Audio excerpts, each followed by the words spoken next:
নমস্কার বন্ধুরা, আমি কল্পনা প্রতিদিনের মতো চলে এসেছি। দেখো আরেকটি ব্লগ নিয়ে।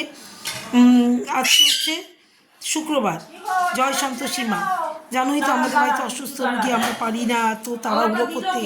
ভোর 4টে, 3:30, 4:45 বেজে যায় ঘুমোতে রাত্রিবেলায়। যখনই কি সব এখান দিয়ে মাছ আনতে যায়, সবজি আনতে যায়, তখন আমরা শুতে যাই। এইবার কি কষ্ট, এত তাড়াতাড়ি ওঠা যায়? ঘুম থেকে উঠতে পারি না এর জন্য। এইবার ঘুম থেকে উঠতে দেরি হয়, কাজেরও দেরি হয় এর জন্য। দেখো আজকে আমি তারপরে সব কাজ সেরে আগের দিন যা করি, পরের দিন আবার সেখান থেকে আরম্ভ করতে হয়। ইঁদুর, বড় বড় ইঁদুর যা আরম্ভ করেছে না উৎপাত। এইবার ইঁদুরের এগুলো পরিষ্কার করতে করতেই দিন চলে যায়।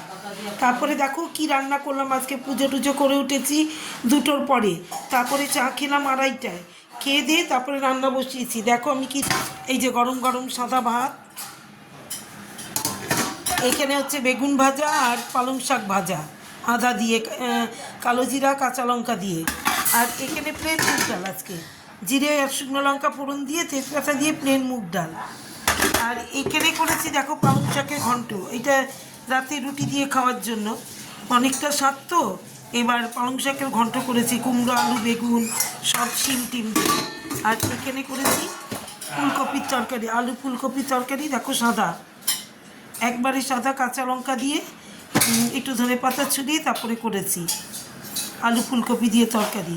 তাহলে আজকে আমার মেনুগুলো হচ্ছে গরম গরম সাদা ভাত, আর এখানে হচ্ছে পালং শাক ভাজা আর বেগুন ভাজা, আর এখানে হচ্ছে ডাল, মুগ ডাল, হ্যাঁ, জিরে ফোড়ন দিয়ে। এখানে পালং শাকের তরকারি, আলু শিম বেগুন দিয়ে কুমড়ো দিয়ে। আর এখানে হচ্ছে আলু ফুলকপির তরকারি, এখানে হচ্ছে আলু ফুলকপি দিয়ে রসা। এটা রাতে রুটি দিয়ে খাবে। তাহলে মেনুগুলো এই। দেখো কত দেরি হয়ে যায়, খাবো তো সেই সন্ধ্যা হয়ে যায়। তারপরে খেতে, ছেলেটা এখনও খেলো না, ও কী করছে, ল্যাপটপ নিয়ে বসে বসে কাজ করছে সারাদিন ধরে।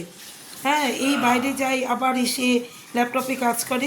তাহলে শুভ দুপুর, সবাই ভালো থেকো, সুস্থ থেকো, টাটা।